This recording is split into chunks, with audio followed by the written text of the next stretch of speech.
नमस्कार दोस्तों, आज का यह वीडियो उन सभी लोगों के लिए है जो सड़क पर बेपरवाह होकर गाड़ी चलाते हैं, या फिर वो लोग जो जानना चाहते हैं कि आखिर सड़क हादसे में अचानक जान गंवाने वाले उस इंसान के साथ क्या होता है जिसका शरीर तो सड़क पर लोथड़ा बन जाता है, लेकिन उसकी आत्मा का क्या होता है।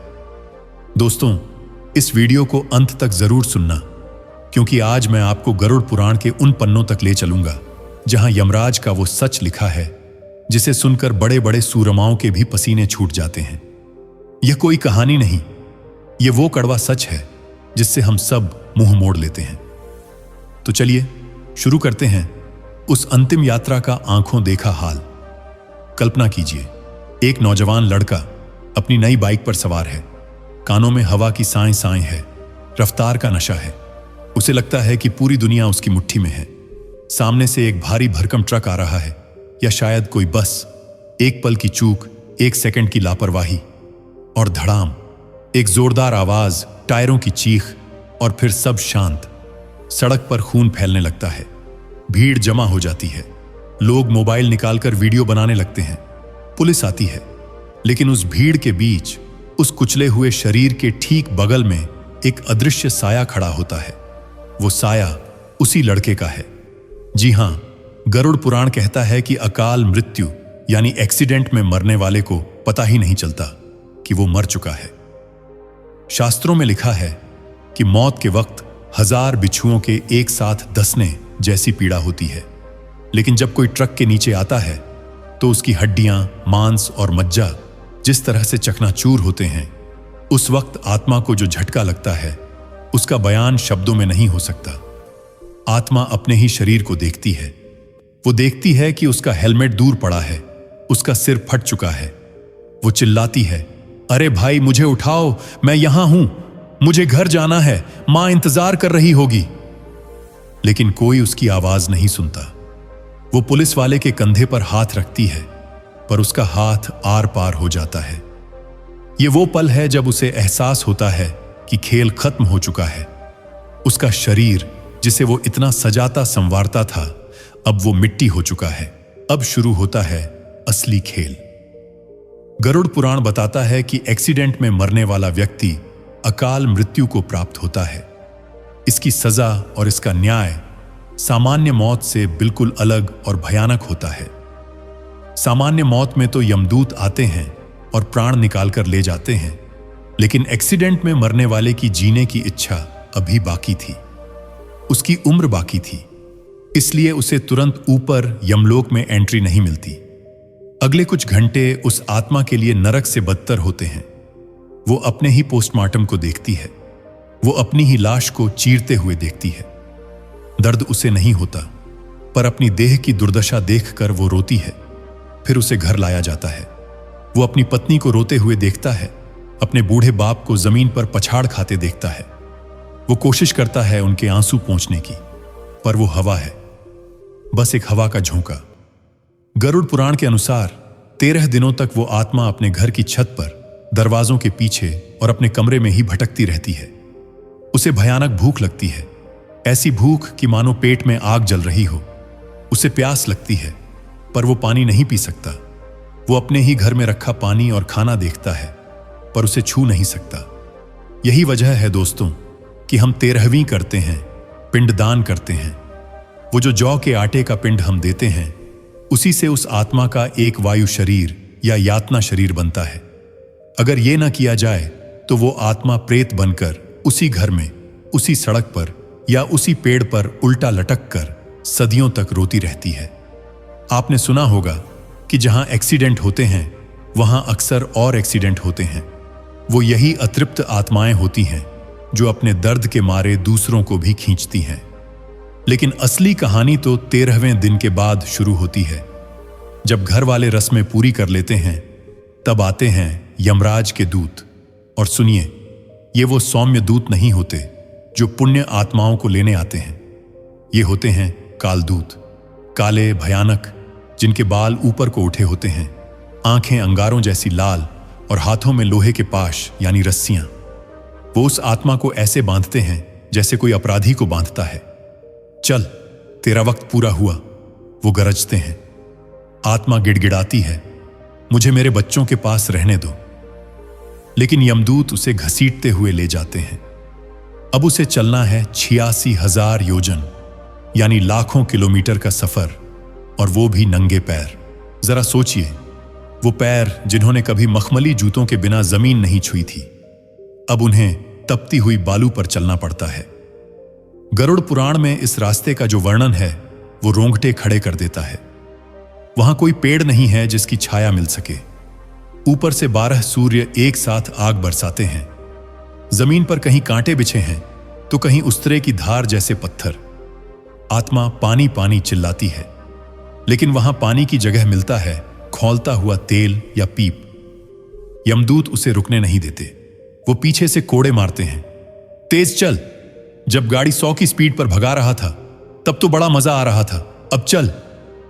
इस पूरे रास्ते में 16 भयानक शहर पड़ते हैं। जी हां, 16 नरक रूपी स्टेशन। हर स्टेशन पर आत्मा को रुकना पड़ता है और वहां उसे उसके कर्मों का ट्रेलर दिखाया जाता है। सबसे पहले आता है सौम्यपुर।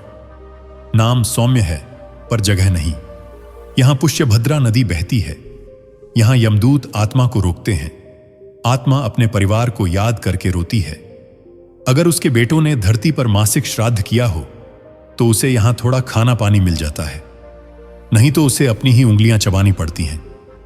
फिर आता है सौरीपुर। यहां का राजा जंगम है जो साक्षात काल जैसा दिखता है। जैसे ही आत्मा यहां पहुंचती है, यमदूतों की मार और बढ़ जाती है। वो पूछते हैं, तूने जवानी के नशे में क्या किया? क्या कभी किसी गरीब को रास्ता पार कराया या बस हॉर्न बजाकर डराता रहा?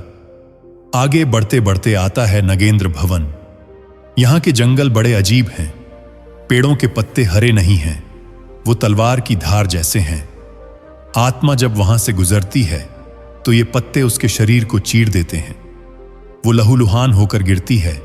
यमदूत उसे बालों से पकड़कर उठाते हैं और फिर घसीटते हैं। 5वें महीने में आत्मा पहुंचती है क्रौंचपुर। यहां उसे अपने किए पर सबसे ज्यादा पछतावा होता है। वो याद करती है कि कैसे उसने हेलमेट पहनने को अपनी शान के खिलाफ समझा था, कैसे उसने रेड लाइट जंप की थी। फिर आता है सबसे खौफनाक पड़ाव, वैतरणी नदी। दोस्तों, इस नदी का नाम आपने जरूर सुना होगा, लेकिन इसका सच सुनिए। यह नदी पानी की नहीं है। यह 100 योजन चौड़ी नदी है जिसमें खौलता हुआ खून, पीप, मवाद, हड्डियां और मांस का कीचड़ बहता है। इस नदी से इतनी भयानक बदबू आती है कि आत्मा बेहोश होने लगती है। इसमें मगरमच्छ जैसे जीव हैं, पर वो मगरमच्छ नहीं हैं। वो वज्र जैसे दांतों वाले कीड़े हैं। यमदूत उस सड़क दुर्घटना में मरे पापी को इस नदी के किनारे खड़ा करते हैं। नदी उसे देखकर उफनने लगती है, जैसे कड़ाही में तेल उबलता है। यमदूत कहते हैं, कूद। आत्मा पीछे हटती है, नहीं, मैं इसमें कैसे जा सकता हूं। तभी यमदूत उसे एक जोरदार धक्का देते हैं, छपाक। वो आत्मा खून और मवाद के बीच डूबने लगती है। कीड़े उसे नोचने लगते हैं। वो चीखती है, भैया, माय, बचाओ। लेकिन वहां कोई नहीं आता। गरुड़ पुराण साफ साफ कहता है, जिसने जीवन में कभी गौदान यानी गाय का दान नहीं किया या जिसके नाम से दान नहीं हुआ, उसे इस नदी में डूबते उतराते ही पार जाना पड़ता है। जिन्होंने दान किया होता है उनके लिए वहां एक नाव आ जाती है, लेकिन अय्याशी में जीने वाले बाइक रेसर्स के लिए वहां कोई नाव नहीं आती। इस भयानक नदी को पार करके और बाकी के नरक रूपी शहरों जैसे दग्धपुर जहां आग बरसती है, लोहपिंड जहां लोहे की बारिश होती है, को पार करते करते पूरे 1 साल बाद आत्मा पहुंचती है यमराज के दरबार में। यमलोक का दरबार यह इतना विशाल है कि इसकी सीमा नहीं दिखती। बीच में एक ऊंचे सिंहासन पर बैठे हैं धर्मराज यम। अब यहां ध्यान से सुनिएगा। यमराज का रूप सबके लिए एक जैसा नहीं होता। जो अच्छे लोग होते हैं उन्हें यमराज भगवान विष्णु जैसे सौम्य और मुस्कुराते हुए दिखते हैं, लेकिन जो पापी हैं, जो शराब पीकर गाड़ी चलाते हुए मरे, जिन्होंने दूसरों की जान ली, उन्हें यमराज काल के रूप में दिखते हैं। काला पहाड़ जैसा शरीर, भैंसे पर सवार, आंखें ऐसी जैसे जलते हुए अंगारे और हाथ में कालदंड। उन्हें देखकर आत्मा थर थर कांपने लगती है, उसकी घिघी बंध जाती है। यमराज के बगल में बैठे हैं चित्रगुप्त। उनके हाथ में एक मोटी किताब है, अग्रसंधानी। इस किताब में दुनिया के हर इंसान का हर पल का हिसाब है। इसमें यह भी लिखा है कि आपने किस तारीख को, कितने बजे, किस रेड लाइट पर किस गरीब रिक्शे वाले को गाली दी थी। इसमें यह भी लिखा है कि उस रात आपने कितनी शराब पी थी। चित्रगुप्त पन्ना पलटते हैं, सन्नाटा छा जाता है। हे धर्मराज, चित्रगुप्त कहते हैं, यह अमुक व्यक्ति है। इसकी मृत्यु ट्रक के नीचे दबकर हुई। इसका शरीर तो सड़क पर बिखर गया था। अब इसके पाप और पुण्य का हिसाब सुनिए। अब यहां यमराज का न्याय 3 तरह से होता है। पहला केस, लापरवाह और पापी अगर चित्रगुप्त बताते हैं कि महाराज, इसने जानबूझकर तेज रफ्तार में गाड़ी चलाई, इसने स्टंटबाजी की, इसने दूसरों की जान जोखिम में डाली, यह शराब के नशे में धुत था, और तो और इसने एक्सीडेंट के बाद तड़पते हुए व्यक्ति की मदद नहीं की बल्कि भाग गया। यह सुनकर यमराज की आंखों से आग निकलने लगती है। वो गरजते हैं, रे मूर्ख, तुझे अनमोल मनुष्य जन्म मिला था। तुझे हाथ पैर दिए थे सेवा करने को, और तूने उसे अपनी सनक में घमवा दिया। तूने अकाल मृत्यु को खुद न्योता दिया है। यमराज आदेश देते हैं, इसे कुंभीपाक नरक में डाल दो। कुंभीपाक नरक, दोस्तों, यह वो जगह है जहां बड़े बड़े कड़ाहे में तेल खौलता रहता है। यमदूत उस आत्मा को पैरों से पकड़ते हैं और सिर के बल उस खौलते तेल में छोड़ देते हैं। छनन की आवाज आती है। वो तड़पता है, ऊपर आता है, फिर डुबोया जाता है। यह सजा तब तक चलती है जब तक उसके पापों का घड़ा खाली नहीं हो जाता। और एक नरक है, रौरव। यहां उसे रुरु नाम के जानवर नोच नोच कर खाते हैं, ठीक वैसे ही जैसे एक्सीडेंट के बाद उसका शरीर सड़क पर कुचला गया था। दूसरा केस, निर्दोष लेकिन अकाल मृत्यु। लेकिन अगर चित्रगुप्त कहते हैं, महाराज, इसकी कोई गलती नहीं थी, यह नियमों का पालन कर रहा था, यह अपनी मेहनत की कमाई से घर जा रहा था, लेकिन किसी और की गलती ने इसे मार डाला। इसने जीवन में माता पिता की सेवा की, कभी किसी का दिल नहीं दुखाया। तब यमराज का गुस्सा शांत हो जाता है। वो करुणा से उस आत्मा को देखते हैं। हे जीवात्मा, यमराज कहते हैं, तेरा अंत दुखद था। तुझे शारीरिक कष्ट बहुत मिला, लेकिन तेरे कर्म शुद्ध हैं। तुझे नरक नहीं जाना होगा। ऐसे लोगों को यमराज कुछ समय के लिए स्वर्ग भेजते हैं या फिर आदेश देते हैं कि इसे तुरंत किसी अच्छे कुल में, किसी अमीर और संस्कारी घर में दोबारा जन्म दिया जाए, ताकि यह अपनी अधूरी उम्र को सुख से भोग सके। तीसरा केस, आत्महत्या जैसा जोखिम। जो लोग मौत का कुआं जैसा खेल सड़कों पर खेलते हैं रील्स बनाने के लिए, उन्हें यमराज अंधकूप नरक में डालने का आदेश देते हैं। यह एक ऐसा गहरा कुआं है जहां सिर्फ अंधेरा है। वहां शेर, बाघ, सांप और बिच्छू भरे पड़े हैं।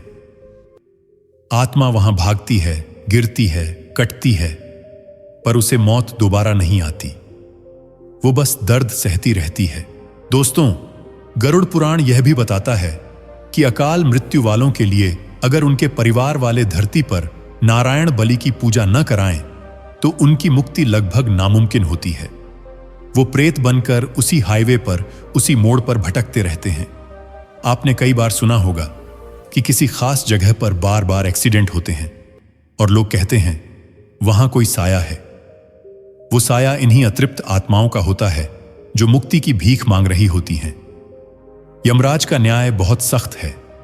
वहां कोई वकील नहीं, कोई दलील नहीं, कोई रिश्वत नहीं चलती। वहां सिर्फ आपके कर्म बोलते हैं। जो शरीर हम शीशे में देखकर इतना इतराते हैं, वो तो यहीं राख हो जाता है। साथ जाती है तो बस हमारी आदतें और हमारे कर्म। इसलिए मेरे भाई, अगली बार जब गाड़ी की रेस बढ़ाओ तो एक बार उस वैतरणी नदी को याद कर लेना। जब हेलमेट न पहनने का मन करे तो यमदूतों के उन लोहे के कोड़ों को याद कर लेना। सड़क पर हीरो बनने की कोशिश में कहीं आप अपनी आत्मा को जीरो न बना बैठें। जीवन अनमोल है, इसे किसी सड़क पर कुचले जाने के लिए मत छोड़ो। यमराज इंतजार कर रहे हैं, लेकिन जल्दी जाने की जरूरत नहीं है। अपनी उम्र पूरी करो, अच्छे कर्म करो, ताकि जब वहां जाओ तो यमराज भी मुस्कुराकर कहें, आओ, तुम्हारे लिए स्वर्ग का द्वार खुला है। इस वीडियो को जितना हो सके शेयर करो, शायद किसी की जान बच जाए। शायद किसी की आत्मा भटकने से बच जाए। और हां, कमेंट में AUM नमो भगवते वासुदेवाय लिखना मत भूलना। क्या पता यह एक मंत्र ही आपके किसी पाप को काट दे। धन्यवाद। राम राम।